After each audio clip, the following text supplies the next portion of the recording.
Assalamualaikum warahmatullahi wabarakatuh. Assalamualaikum warahmatullahi wabarakatuh. Ya, kembali lagi di podcast Teras Sharing, podcastnya anak muda, podcastnya keilmuan. Dan kali ini kita kedatangan tamu, ya, seorang demisioner ketua Ibnu Solo. Silahkan memperkenalkan diri. Oh, kenalan dulu sama teman-teman.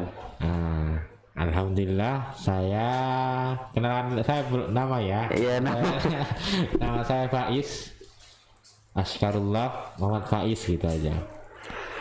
Saya asli Madura, cuma di Solo sudah berapa tahun ya, kira-kira 9 tahunan lah di Solo. Kenapa kok di Solo? Karena di Solo ada sesuatu yang nggak ada di Madura. Sesuatu yang tidak ada di Madura. Okay. Ya, kayak gitulah. Kalau saya dalam perkenalannya, Mas. Iya. Mungkin kita copot masker aja ya. Karena kita sudah social distancing ini. Double maskernya. Saya juga sekarang double. Kalau dulu kan 2 anak lebih baik. Sekarang maskernya ya double lebih baik.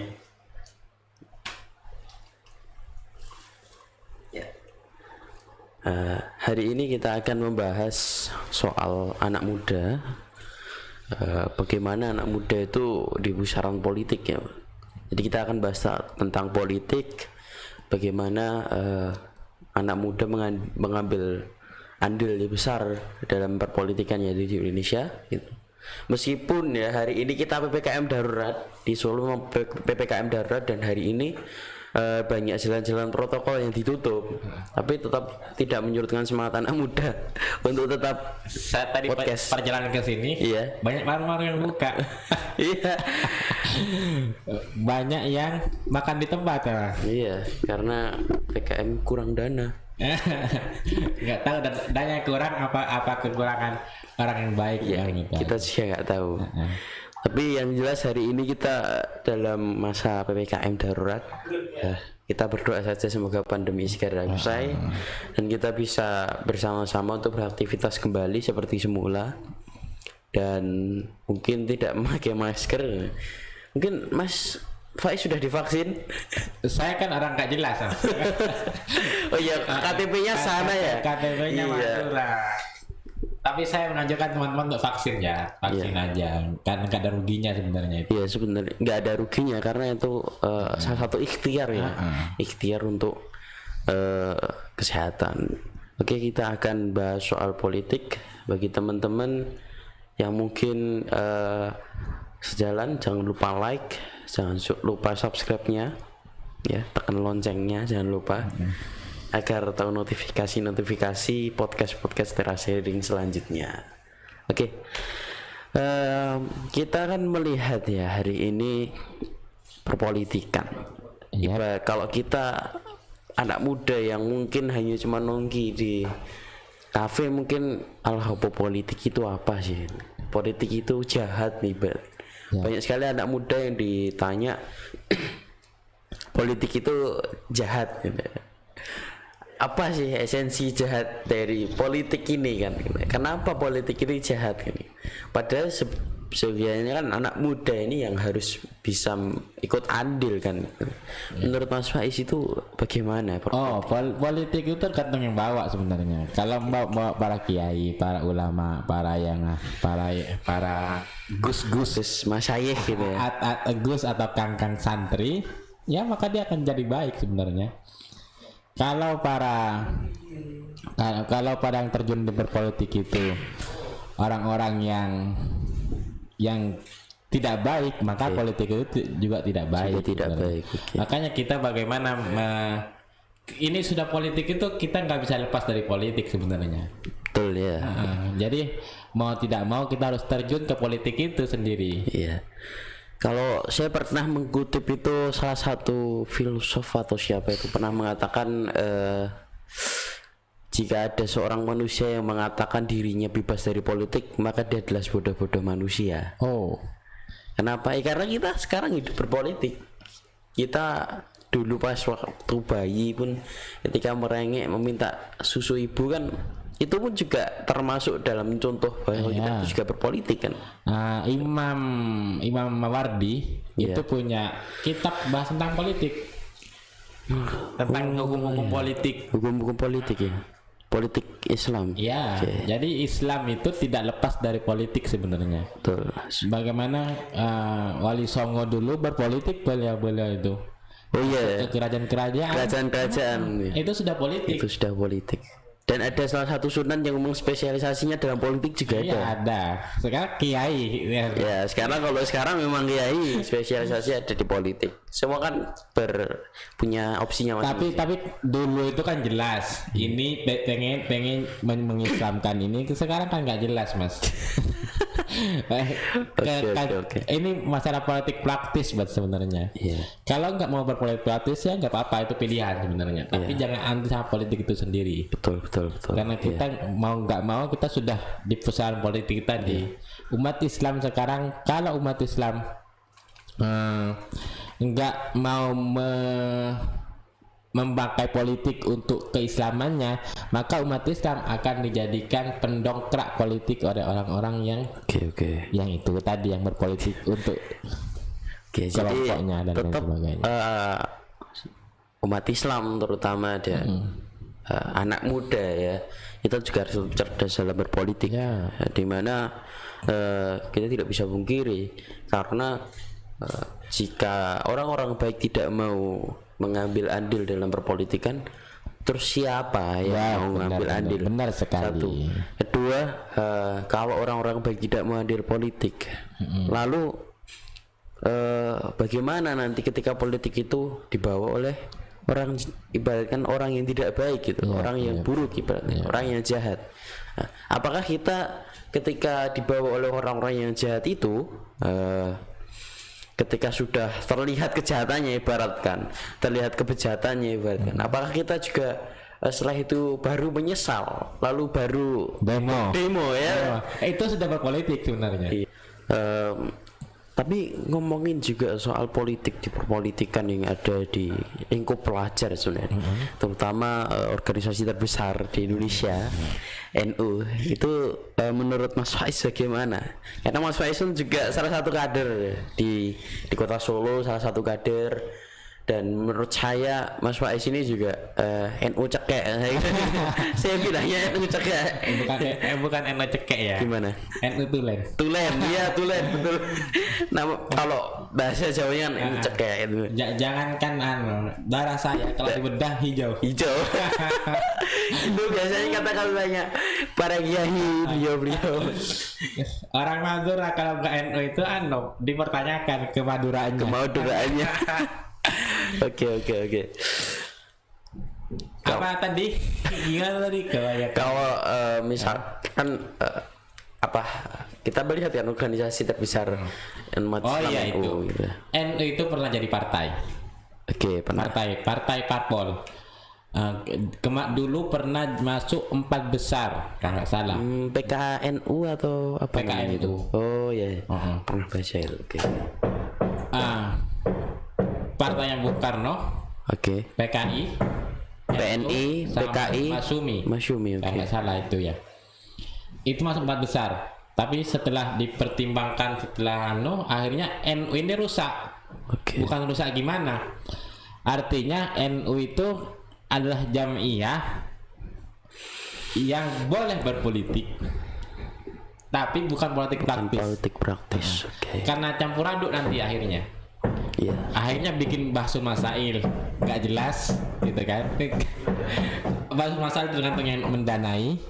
Akhirnya gitu nanti kalau jadi partai politik. Akhirnya para kiai-kiai sepuh yang mukhlisin, yang masih ikhlas ya, tidak ada kepentingan apapun, seperti Mbah As'ad Samsul Arifin berkumpul lagi. Mbah As'ad Samsul Arifin itu Soekarjo. Jadi membahas bagaimana NU ke depan ya, ibaratnya. Mbah As'ad Samsul Arifin itu muridnya Syekhona Khalil Bangkalan yang bawa tongkat.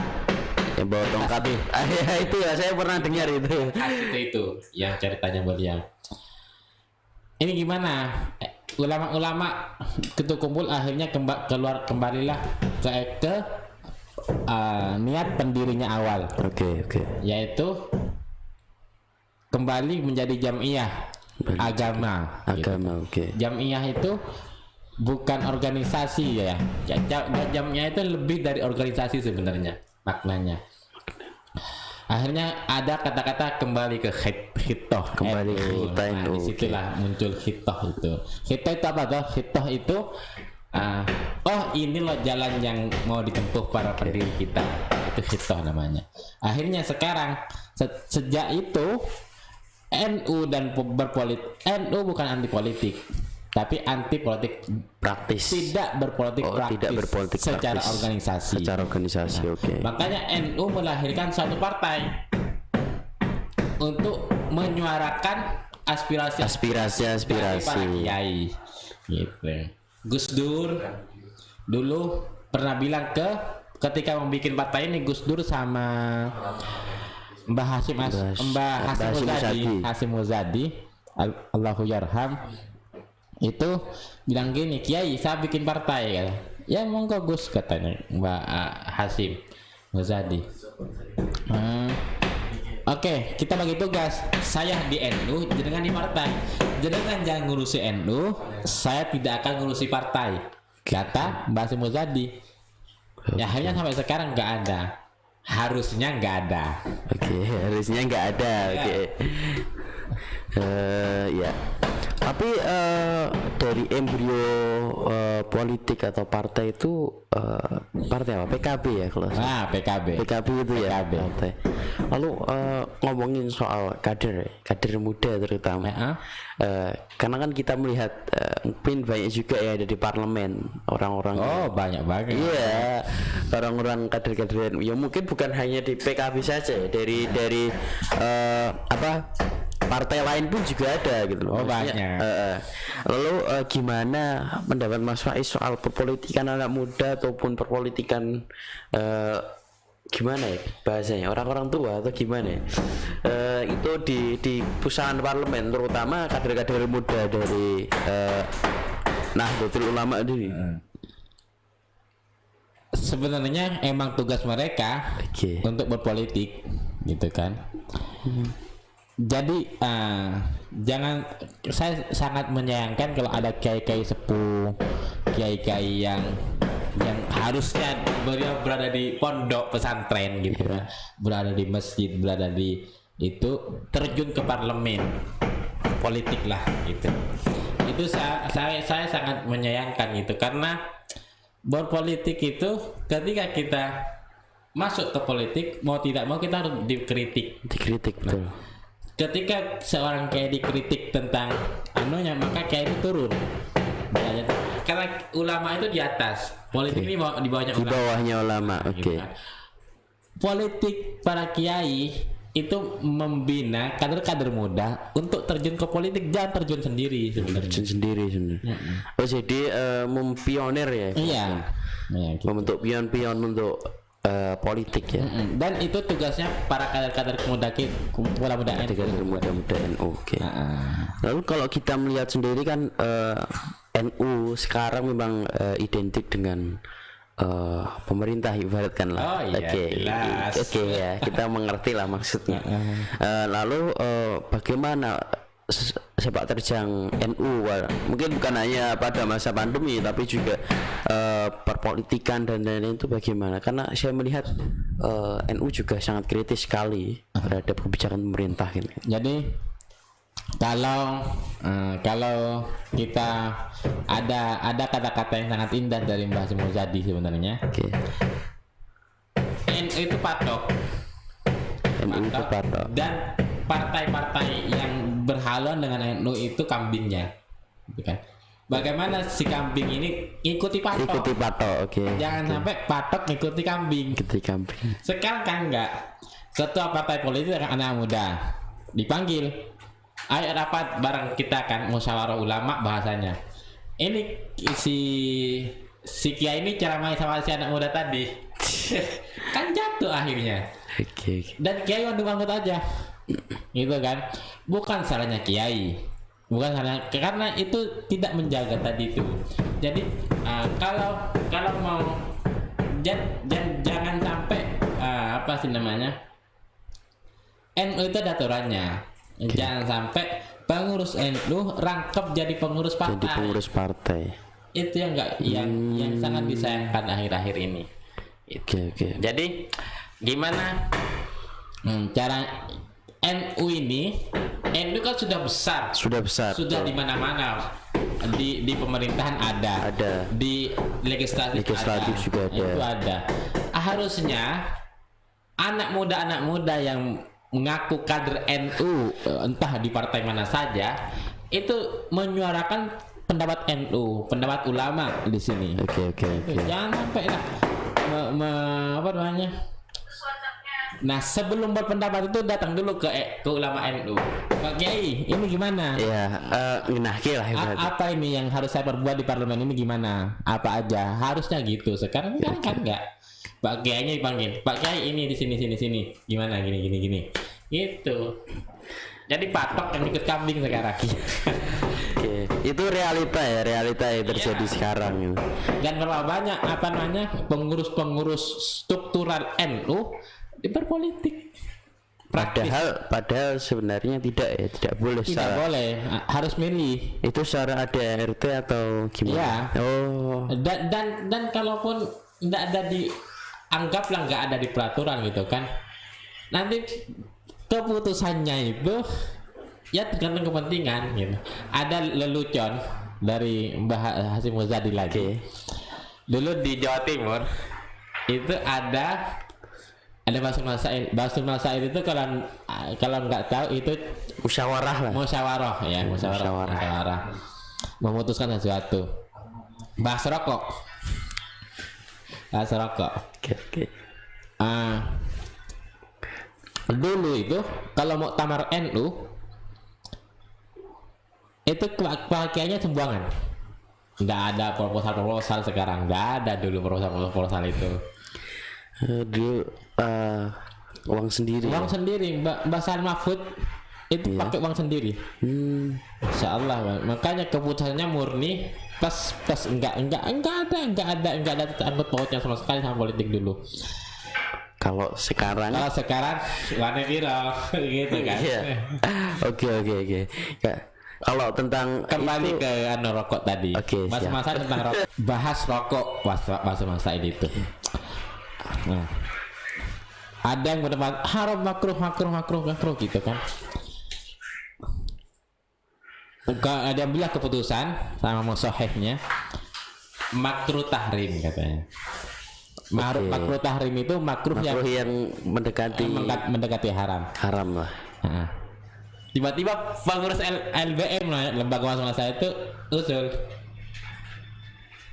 ini gimana saya itu banyak pabrik rokok anaknya Minna katanya. Oke. Mereknya Minna katanya. Kalau ini rokok haram rokok maka nanti pembangunan gedung itu nggak jadi katanya. Oh jadi asal usul dari opini itu karena rokok nggak ada yang beli nanti katanya. Akhirnya bahas lagi pakai itu. Bahas lagi. Oke. Apa di keputusan semua rokok makruh tahrim illa minna kecuali minna kan. Oke. Nah itu.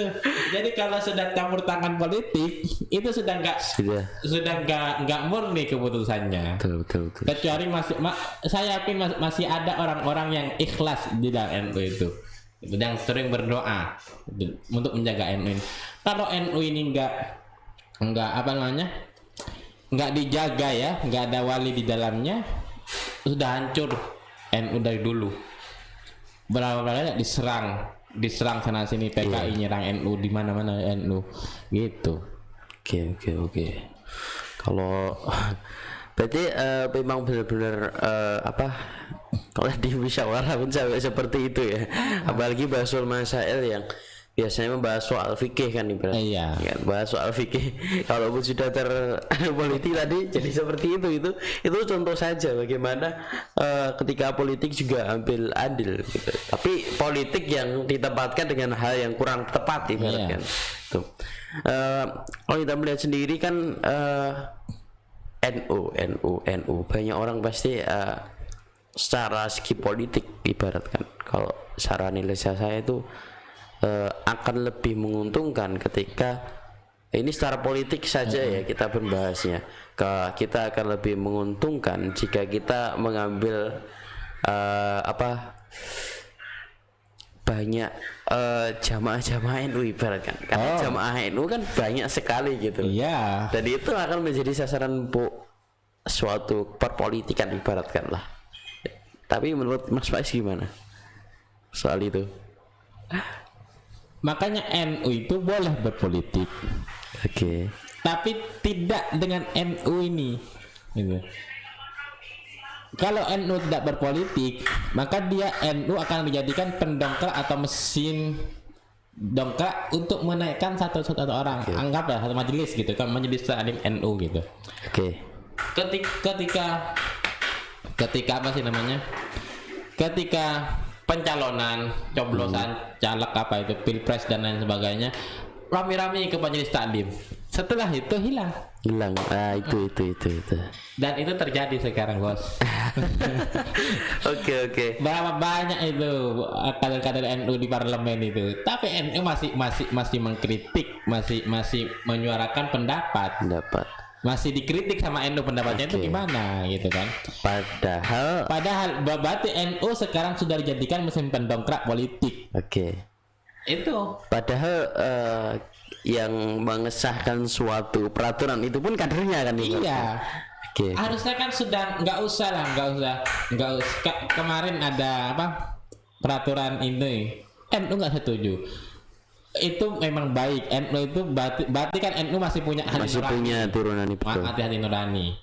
Harusnya itu sudah nggak terjadi gitu. Melihat berapa persen kader NU di parlemen kan? Iya. Berarti kan seharusnya bukan mengkritik, tetapi lebih mengintervensi secara ide-ide lah ibaratkan lah. Kumpulin dulu, ayo sini kumpul kader NU, kumpul sini. Ini mau dibahas ini. Harusnya begitu. Dipanggil itu kayak kader-kader muda NU itu, dipanggil ke kantor dan jangan bahas politik di kantor. Kalau sekarang kan lihat hasil itu di kantor. Itu yang masalahnya. Sekarang sudah amburadul gitu kan. Nah, saya sampaikan kepada kader-kader muda NU. Oke. Silahkan berpolitik. Dengan ketika kalian menyampai ke posisi di perpolitikan, jangan sampai kehilangan NU-nya. Bagi yang santri jangan sampai santrinya hilang. Ini kan enggak sekarang. Bahkan di partai Islam dulu LGBT, miras. Ya, LGBT. LGBT itu enggak apa-apa, itu HAM katanya. Itu santri padahal. Itu kader NU. Gimana itu? Oke, itu cukup mencengangkan sebenarnya. Iya itu makanya ketika mau terjun ke politik, bersihkan dulu diri Anda, sehingga tidak dikebiri nanti. Oke, karena praktik politik kebiri itu juga masih sangat marak lah. Iya. Terutama ketika kampanye dan lain sebagainya, itu pun juga menjadi senjata kampanye hitam. Ya banyak contohnya lah kalau kita lihat. Banyak sekali contohnya. Tapi perpolitikan lagi, anak muda pun juga sekarang masih seperti apa sih berpolitikan ibaratkan, karena politik itu jahat, politik itu kembali lagi saya katakan, politik itu menjerumuskan. Padahal sebenarnya kan seperti apa yang dikatakan Mas Faiz tadi, tergantung orangnya. Tapi sebenarnya juga bukan hanya para santri, para kiai yang juga mendominasi di dalam politik, tetapi secara segi pemikiran dan secara segi hati nurani, ibaratkan dia mungkin misalkan meskipun tidak lulus pondok, tetapi Anda punya hati nurani dan punya tujuan untuk masyarakat, itu pun juga baik kan? Ya benar. Karena apa ya? Kalian berpolitik untuk apa? Itu dulu awalnya. Kalian berpolitik untuk apa? Itu kan. Kalau untuk sendiri pengen ya jelaskanlah dari awal. Jangan sampai nanti saya dukung saya akan memperjuangkan. Janji-janji juga ya. Oke. Bahas politik, ngomongin soal Kalau kita kan tadi juga masih bahas soal kiai di pusaran politik, ulama di pusaran politik. Lalu gimana pendapat Mas Faiz soal kiai dan ulama di pusaran politik, yang dimana terkadang itu juga jadi salah satu mungkin hadis ya, banyak orang mengutip yang menurut saya secara politik itu sangat menyerang secara pribadinya beliau sebagai seorang kiai gitu. Yang hadis di mana kalau ulama itu ya bukan hadisnya, mungkin lebih ke opini mereka yang mengatakan itu. Jadi kalau ulama itu ya nggak berpolitik, kalau yang berpolitik itu ya bukan ulama kan. Kalau kiai itu ya jangan berpolitik, kalau yang berpolitik itu juga bukan kiai. Kiainya hilang ibaratkan. Nah, lalu gimana Mas Faiz menanggapi hal tersebut, karena itu kan juga jadi menurut saya ya ini alat kebiri politik juga gitu loh. Oke. Jadi alat mengkritisi seorang ulama lah ibaratkan. Dulu itu ada dua, Sayyidina Hasan dan Sayyidina Husain. Sayyidina Hasan itu Khulafaur Rasyidin yang kelima. Kan kita kenal yang 4 ya. 4 ya. Sayyidina Abu Bakar, Umar, Utsman, Ali. Yang terakhir itu Sayyidina Hasan. Beliau kalau hitungan bulan 6 bulan atau 9 bulan itu. Jadi khalifah. Jadi khalifah. Itu kan sudah berpolitik. Sayyidina Hasan enggak. Sayyidina Hasan nggak mau punya politiknya, silahkan aja, saya nggak mau ikut politik katanya. Itu sebenarnya itu pilihan masing-masing sih ya. Tapi ketika para kiai berpolitik, ya berpolitiklah dengan baik, ilmu, jangan sampai kita lupa kalau kita kiai. Oke, betul. Masalah berpolitik ya sebenarnya saya katakan tadi di awal kan, manusia itu nggak lepas dari politik. Betul. Mau hidup di hutan pun tetap berpolitik. Berpolitik, oke. Silahkan nyoblos, itu sudah ajakan berpolitik kan gitu. Harus taat pemerintah. Kita itu hidup di aturan hasil perpolitikan. Itu jadi nggak bisa lepas dari politik. Masalah mau politik praktis, mau jadi parlemen, itu terserah pilihan masing-masing sebenarnya. Tapi ketika seorang kiai terjun ke politik gitu kan, ya itu sah-sah saja menurut saya, sah-sah saja. Memang ada ulama yang anti politik, enggak boleh politik, kiai itu suci, politik itu kotor gitu kan. Ada juga yang saya katakan tadi, politik itu kotor, kiai kalau nyambung itu jadi kotor, enggak juga gitu kan. Bagaimana para kiai ini berpolitik itu untuk agama Islam gitu kan, karena dia untuk umat lah, untuk umat gitu kan, karena bagaimana peraturan-peraturan yang berhaluan Islam dianukan situ, bukan malah kiai mendukung LGBT dan lain sebagainya. Itu yang sudah kacang lupa kulitnya, itu mungkin ya itu luar konteks saya. Oke. Boleh sah saja sebenarnya berpolitik itu. Sekarang kan enggak, kiainya berpolitik, kiainya gus-gusnya banyak di parlemen. Ini masih sibuk mengkritik sini-sini, ulamanya yang tidak di luar politik itu masih sibuk ngoreksi apa-apa yang diputuskan oleh kiai-kiai yang di parlemen. Kan itu bahaya sebenarnya. Itu sudah harusnya itu para ulama, khususnya di NU ya, karena kita kan bahas NU dari awal tadi.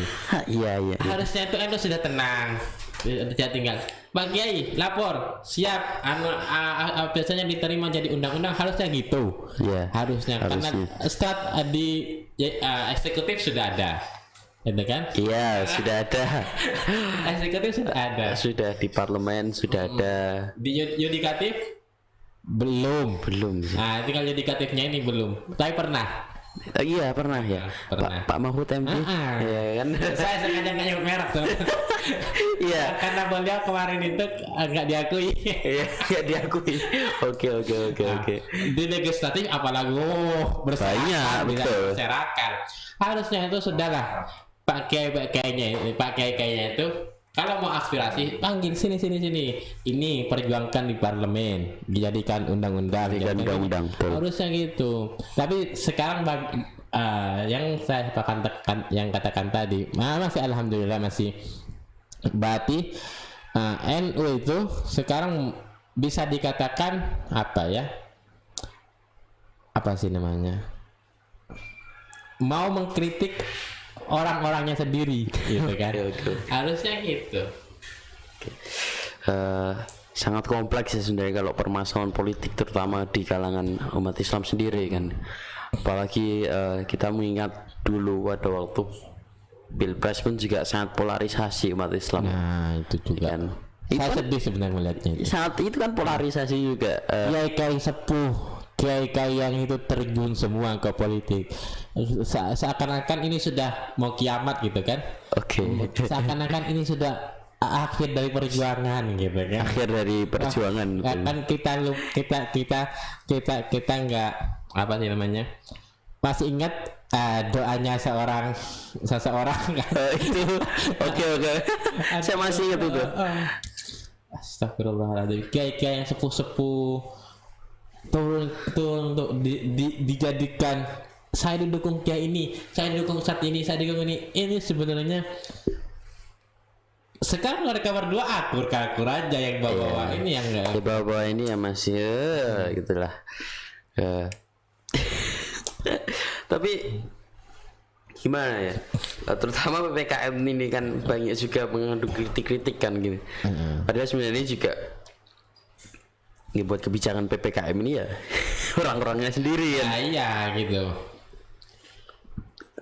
Terutama kan kalau PPKM kan ya yang dibahas, yang disoroti kan pedagang bagaimana kan gitu. Apalagi Itu kalau mungkin nggak terlalu sih ya. angkringan, masa saya angkringan itu kasihan banget. Rata-rata mereka buka jam 5, disuruh tutup Jam 8. Itu setengah aja belum sampai selesai itu. Betul. Nggak habis setengah itu. Nggak habis setengah. Iya. Itulah pembahasan soal politik ya. Politik, di pusaran politik ini bukan hanya anak muda saja, tapi juga orang-orang tua. Jadi gini, bagaimana kita sebagai orang muda, maupun youth ataupun sebagai pionir penerus bangsa ini, kita juga punya istilahnya gaya sendiri dalam berpolitik, dalam membawa estafet kepemimpinan yang baru gitu. Jadi kenapa gaya baru ini dipentingkan? Karena agar tidak terulang lagi kejadian-kejadian seperti korupsi yang sampai memberikan bekas luka, sampai mengatakan politik itu kotor kan. Karena adanya hal tersebut ya. Jangan sampai lah anak muda itu ketika masuk sudah di parlemen, kita tetap harus sesuai dengan idealisme kita. Iya benar. Ya, terkadang kan tergerus oleh orang-orang tua Ya itu kan. Jadi gini, politik anak muda harus beda dengan politik yang caranya betul. Kalau idealismenya harus mengikuti yang dulu gitu kan. Ya. Saya baru baca berita tadi di tempat saya, di Kangean ya khususnya, itu ada 6 anak masih balita. Iya. Bukan balita, masih anak muda antara 13 sampai 16 tahun itu ditangkap karena narkoba, Mas. 13 sampai 16 tahun itu. Oh. 6 anak Miris sekali itu. di tengah PPKM. Tengah PPM, oke. Itu di pelosok, di pulau mungkin para pemirsa ya. Apa sih namanya ini? Pemirsa, penonton. Yamster. Oke. Nggak tahu kalau kakaknya di mana. Tapi ini bisa menjadi sebuah tamparan bagi kita para pemuda khususnya yang sudah di parlemen. Itu kan harusnya para pemuda itu khusus punya suara untuk kepemudaannya, itu kan. Bagaimana pemuda ini nggak sampai terjun ke situ-situ, dibikinlah aturan, itu kan. Karena itu jangan sampai di sana enak, di sini tambah sengsara. Sengsara dalam arti kemaksiatan di mana-mana, gitu kan. Di Sumenep itu, di Sumenep, Kabupaten Sumenep, bupatinya dan lain sebagainya itu rata-rata NU. Bahkan 2 periode anunya kiai bupatinya. Punya pondok pesantren. Al Karimiyah namanya. Pondok pesantren luar biasa beliau, istrinya 2 beliau. Itu baru kiai. 2 periode, istrinya 2. Istrinya masih Oke, muda oke. cantik. Iya. Ya itu tadi, kalau pemuda terjun ke politik, kader-kader muda NU khususnya terjun ke politik, jangan sampai berpolitik itu transaksi politik Oke, transaksi. Itu sangat karena itu sudah jadul, udah ketinggalan zaman itu. Betul, itu udah ketinggalan Udah zaman. ketinggalan zaman, sudah bukan saatnya kita beli suara bukan seperti itu sudah. Tapi sistemnya gitu. Ya, sistemnya Gitu masih lagi. seperti Ada itu. Gus Baha ini punya pendapat. Oke. Ah, Saya suka itu dengar Gus Baha. Masya Allah beliau itu ya. Pendapat yang tidak mungkin kita bayangkan itu bisa terjadi, bisa ada di beliau itu. Beliau itu bilang gini. Kalau kita ada pencalonan nih, saya sama jenengan calon gitu kan. Nyalon apalah gitu, nyalon kepala desa, nyalon apalah. Kalau jenengan merasa lebih baik dari calonnya, maka tidak apa membayar itu. Oke. Dengan niat membeli kebaikan. Oke. Bisa dilihat nanti sama Gus Wah di YouTube itu ada. Itu. Jadi kata beliau, kalau kita enggak membeli suaranya demi kebaikan yang kita bawa, maka mafsadatnya itu, kejelekannya yang akan ditimbulkan lebih banyak gitu kan. Contoh satunya Gus lah, kalau Kiai mah terlalu gitu kan. Oke, Gus. Ada calon bupati 2, yang satunya Gus, satunya bandar mafia gitu kan. Kelompok mafia, komplotannya mafia ada di Seloraya ini gitu. Oke. Yang kenal itu bupatinya ada. Aku nyari ya siapa. Ya, saya masih nyari Nanti lah siapa. di belakang kita ceritakan. Oke. Jadi Dan kalau Gusnya ini ya, enggak bayar, karena mereka bayar juga, pastilah orang bandar mafia gitu kan, kelompok mafia, geng mafia itu banyak uang, akhirnya mereka bayar. Kita bayar lebih banyak nggak apa, kata Gus Bah gitu. iya. Untuk membeli kebaikan. Untuk membeli kebaikan bahasanya tuh. Dalam membeli kebaikan ini jangan sampai kita ngambil untung lagi setelah Oke, jadi. betul. Itu juga bahaya. Oke. Jadi disederhanakan untuk membeli kebaikan. Sekarang itu kan masyarakatnya gini, masyarakat itu perlu diberi kebebasan juga sebenarnya. Ambil uangnya nggak apa-apa, walau jangan pilih orangnya, itu sebenarnya baik-baik saja sebenarnya. Oke, betul. Tapi nggak begitu bagus sebenarnya itu untuk pendidikan masyarakat gitu. Secara politik moral. Secara politik moral bahasa kerennya itu. Soalnya mereka itu sudah memandang yang paling banyak uangnya nanti itu yang akan kita pilih. Iya, betul. Uangnya piro gitu kan? Ya, Wan Piro. Dan itu masih terjadi, dan biasanya orang-orang Wani Piro itu ya akan mencari keuntungan lebih lagi. Ya, Itu benar. satu. Kedua, ketika politik itu dipandang dari Wani Piro, maka akan banyak sekali kader-kader yang dimana dia benar-benar idealisme dan benar-benar pengen berkorban, itu kalah akan orang-orang yang seperti itulah itu. Benar. Padahal kan mereka juga punya etos yang benar-benar untuk masyarakat lah, tapi kalah dengan mereka yang mungkin dikatakan korporat, Iya, korporat, mafia itulah. Karena mereka berani untuk menggelorkan dor-doran untuk uang gitu loh. Dan jadi pun juga akan mencari keuntungan itu. Mungkin untuk karena ini korupsi itu sebenarnya salah satunya itu. Karena politik apa namanya? Bayangkan gaji dewan banyak. Dewan itu berapa? Banyak itu, tunjangan banyak. Gaji pokoknya aja 100 gitu banyak. Itu dipotong ke partai. Ya kan? Ya, Dipotong ke fraksi. betul. Bersihnya paling untuk keluarga berapa? Nggak terlalu banyak sih. Sedangkan istri dewan itu harus wow. Wow. Itu kan. Oke. Belum lagi ketika nyalon kemarin itu banyak apa namanya barang-barang yang dia jual, ngutang sana ngutang sini kan. Jadi gaji pokoknya aja itu belum cukup 5 tahun untuk mengganti utang-utangnya. Akhirnya itu apa namanya? Cari bacaan lain. Oke. Sampingan. Itu sebenarnya yang ada satu film film India. Kalau sekarang film India. Enggak Korea. Karena enggak ada yang bagus sekarang. Belum nemu yang bagus. Law School itu bagus. Law School. Oke. Kim Bum yang main. Oke. Coba lanjutkan Mas. Itu ada judulnya itu Gabbar is Back. Pernah dengar mungkin, pernah lihat?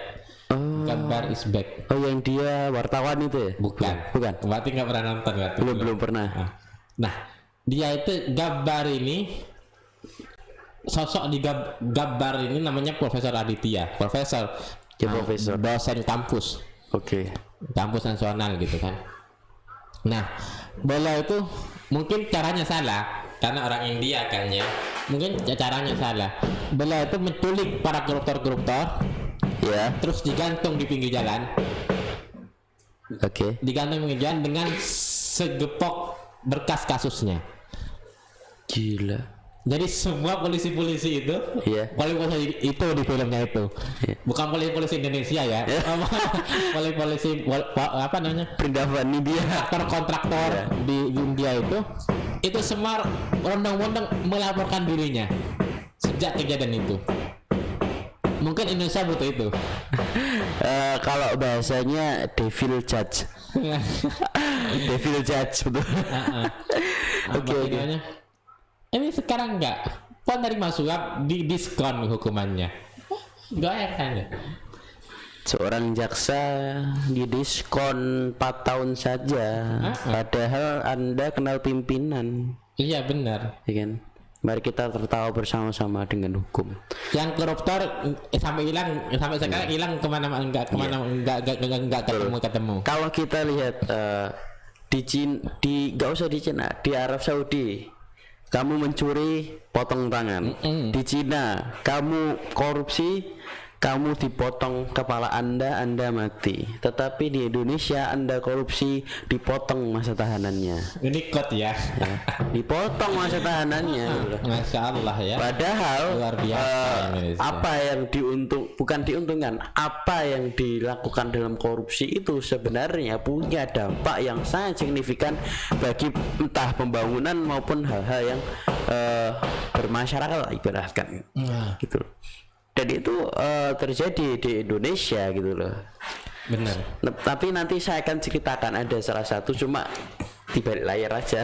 Kalau di sini nanti sangat skandal, ini skandal. Ya kan?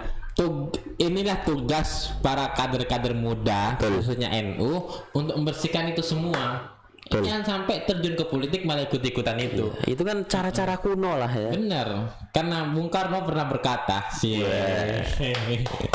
Bung Karno pernah berkata. Iya, Bung Karno berkarno bukan bersabda ya sama. Ya, berkata.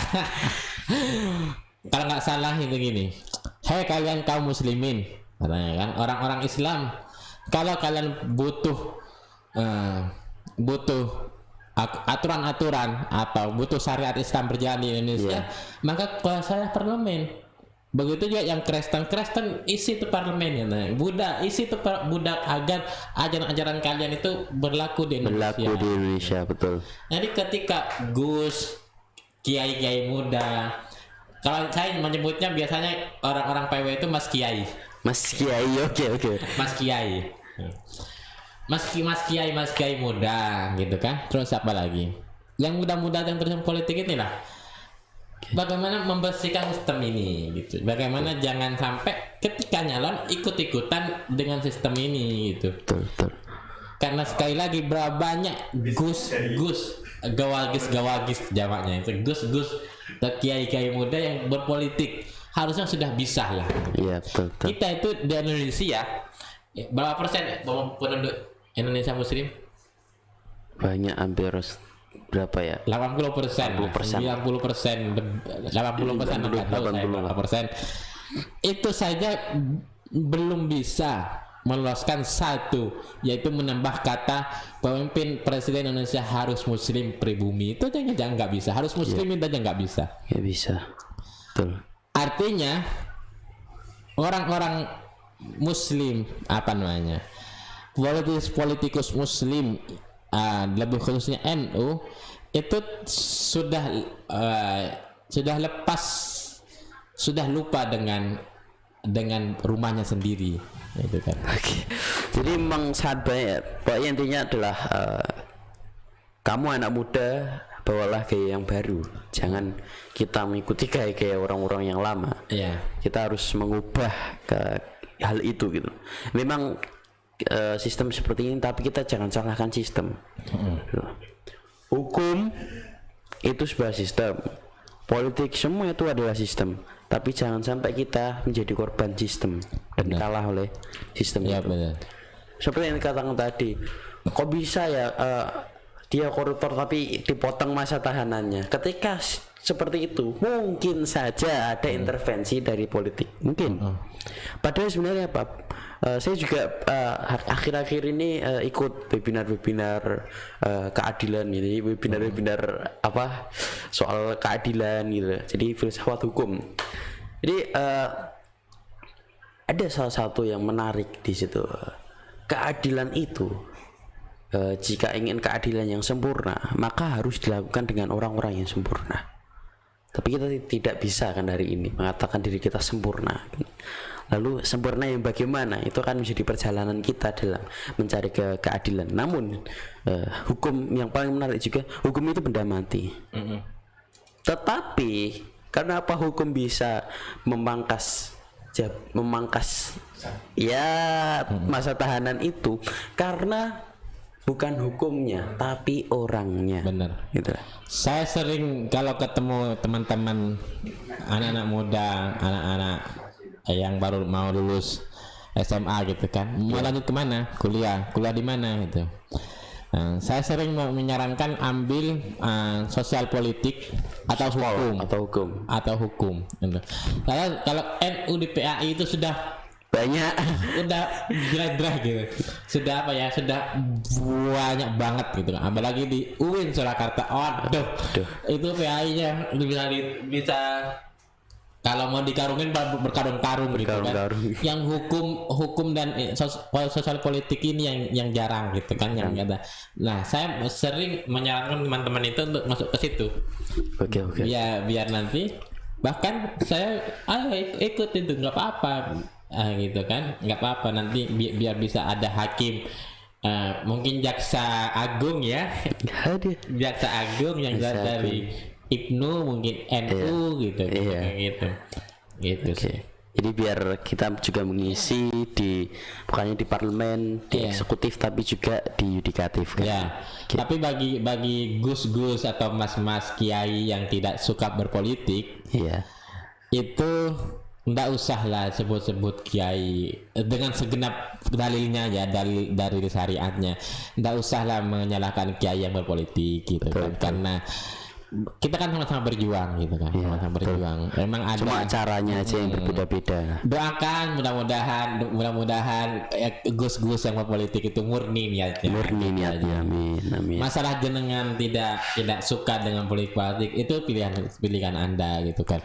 Ada juga para habaib, para kiai itu kan yang setiap ceramah politik terus itu mencerdaskan masyarakat. Emang sudah kita ada bagiannya masing-masing. Ada opsi betul. Kayak di pas mana nih tuh, mau ngambil bakso, suka bakso, ya makan bakso. Makan bakso. Orang yang suka apa namanya, gudangan, pakai gudangan. Gudangan itu apa masakan apa itu? Sayuran. Ya kalau Anda suka di toko ini ya ngomonglah ini toko ini baik gitu, bagus ya. Sesuai lah istilahnya. Ya mungkin itu closing statement. Mas closing statement. Saya nggak punya satuan apa-apa sebenarnya. Tapi mungkin pesan-pesan aja buat kaula muda ini. Kaula muda kayak radio ya. Radio apa kaula muda itu? Ada di sana. Mungkin closing statementnya dulu. Untuk kalian yang generasi muda khususnya NU, kalau kalian punya pilihan untuk berpolitik, maka satu pesan saya atau beberapa pesan.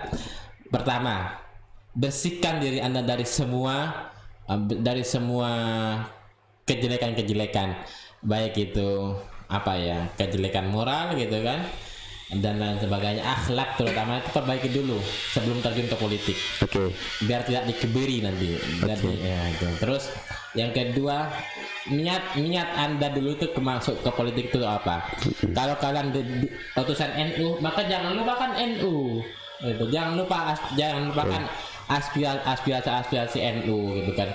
Dan kalau kalian politik dari NU, maka kalian jangan jadi patok, jadilah kambing. Betul kan. Jadikanlah sebagai itu patokannya, dan kalian kambing gitu kan. Jangan sampai kalian nanti sok berkuasa, sok ngerti ya gitu kan. Menjahitnya patoknya itu nggak baik gitu kan, kualat gitu ya nanti. Yang ketiga, ketika kalian masuk di situ, jangan terbawa arus lah. Betul. Ya, prinsip-prinsip agama, prinsip-prinsip NU, ya harus sebisa mungkin kita mau belajar, sebisa mungkin dijalankan lah gitu. Jangan sampai malah mendukung yang tidak. Ketika di parlemen, ya putuskan yang sesuai syariat aja gitu kan. Karena NU itu kan Nahdlatul Ulama. Ulama itu bukan intelektual benarnya. Ulama itu ya, kalau kita baca ayat ya, ayat keluar lagi nih. Ada statement ini kan. Innama yakhshallaha min ibadihil ulama gitu kan. Ulama itu yang takut pada Allah. Jadi kalian kalau terjun ke politik, ulama yang berpolitik, maka ulama ini jangan ditingkatkan.